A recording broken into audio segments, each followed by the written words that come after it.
हाय, Amoj corner मराठीमध्ये मी उज्ज्वला. तर काय म्हणताय, आज चवळीची भाजी आणि भाकरी खायची आहे ना? मस्तपैकी गावाकडच्या पद्धतीने एकदम सोप्या आणि साध्या पद्धतीने केलेली भाजी आहे. तर आपण बघूया ही भाजी कशी बनवायची ती. ओके, ही इथे तांदळाची भाजी म्हणजे चवळीची भाजी आपण म्हणतो. ती व्यवस्थित साफ करून कापून घेतलेली आहे आणि स्वच्छ पाण्याने 2-3 वेळा धुवून घ्यायची आहे. आणि नंतर ती आपण एक साईडला सारून चाळणीमध्ये पाणी निथळण्यासाठी आपण काढून घेणार आहोत.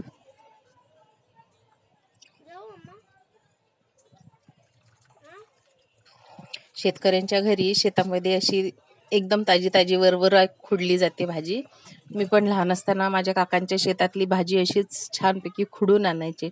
आम्ही तेव्हा कापायचो वगैरे नाही, तर अशी निवडून घ्यायचो, तोडून स्वच्छ धुणार आणि लगेच लसूण मिरची घालून 2 मिनिटात झटकीपट भाजी तयार करून गरम गरम भाकरीवर खायला रेडी. इथे मी 10 ते 12 लसणाच्या पाकळ्या घेतलेल्या आहेत आणि त्या आपण ठेचून घेऊयात.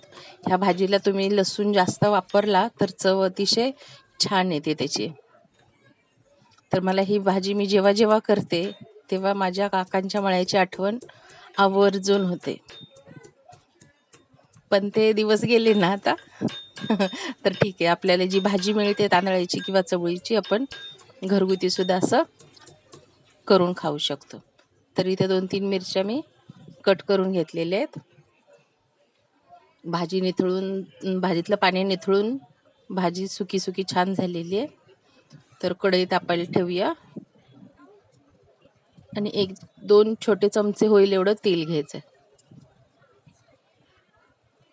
तेल व्यवस्थित गरम झालं की आपण ठेचलेला लसूण आणि मिरची त्याच्यामध्ये घालणार आहोत.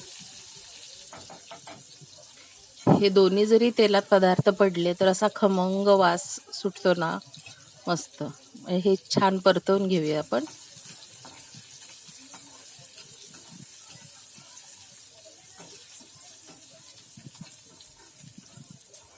परतवून झाली की आपण धुवून आणलेली जी भाजी होती साईडला, ती आपण ह्याच्यामध्ये टाकून देणार आहोत.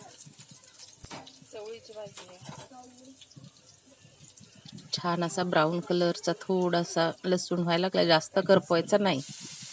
आणि मग भाजी आपण त्याच्यामध्ये टाकून घ्यायची. व्यवस्थित सगळी भाजी आपण टाकली की मस्तपैकी हलवून घ्यायची.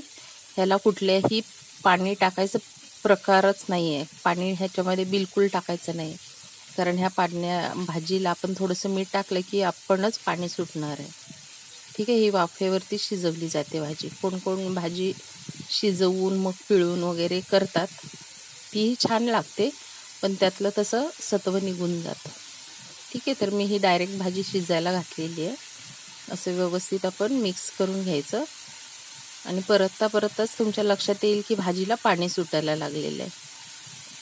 आणि असं करत असतानाच आपण त्याच्यामध्ये मीठ घालायचं, म्हणजे भाजी एकदम चवीला छान होते. ह्या भाजीमध्ये एक गोष्ट लक्षात ठेवायची, मीठ बिलकुल जास्त वापरायचं नाही, कारण ह्या भाजीला थोडं जरी मीठ झालं तरी ही खारट भाजी झालेली अजिबात चांगली लागत नाही. त्याच्यामुळे थोडं कमी पडलं तरी चालेल, पण जरा हात आखडूनच मीठ घाला. ठीक आहे, तर हे मी फक्त 1 चिमूट 2 चिमूट भुरभुरून घेते मीठ. मस्तपैकी भाजी आपली रेडी होणार आहे. मीठ घातल्यावर अजून थोडंसं पाणी सुटणार आहे, मग ते 2 मिनिटात आपण ते निघून जाईल वाफ होऊन त्याची. तर 2 मिनिटं आपण मिक्स व्यवस्थित करून घेऊन त्याच्यावरती झाकण ठेवून 1 मिनिट ठेवून देऊया आपण तिला. तर अशा पद्धतीने मीठ व्यवस्थित लागलेलं आहे भाजीला. ही अशी गरमागरम भाजी असली ना की भाकरी ताजी असो किंवा शिळी, अगदी आवडीने लहान मुलांपासून म्हाताऱ्यांपर्यंत ही भाजी आवडीने खातात. तर 2 मिनिटानंतर झाकण काढून बघायचं आहे आपण की या ठिकाणी आपलं पाणी सगळं व्यवस्थित सुकलेलं आहे भाजीचं, आणि भाजी आपली सुकी सुकी छान झालेली आहे.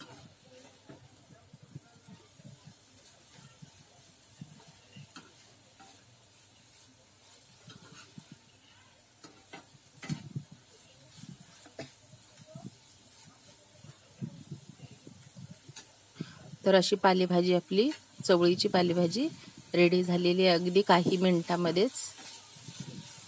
तर तुम्ही हे नक्की करून बघा, भाकरीसोबत नक्की आवडीने बघा. तुम्ही खाऊन तुम्हाला आवडणारच, तुम्ही नेक्स्ट टाइम बनवणारच ही भाजी. ज्यांनी कुणी खाल्लेली आहे ही भाजी आणि भाकरी त्यांना माहिती आहे ह्या भाजीची चव काय आहे.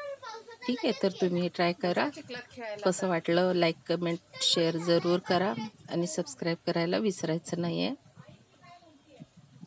ओके, आणि व्हिडिओ बघितल्याबद्दल धन्यवाद.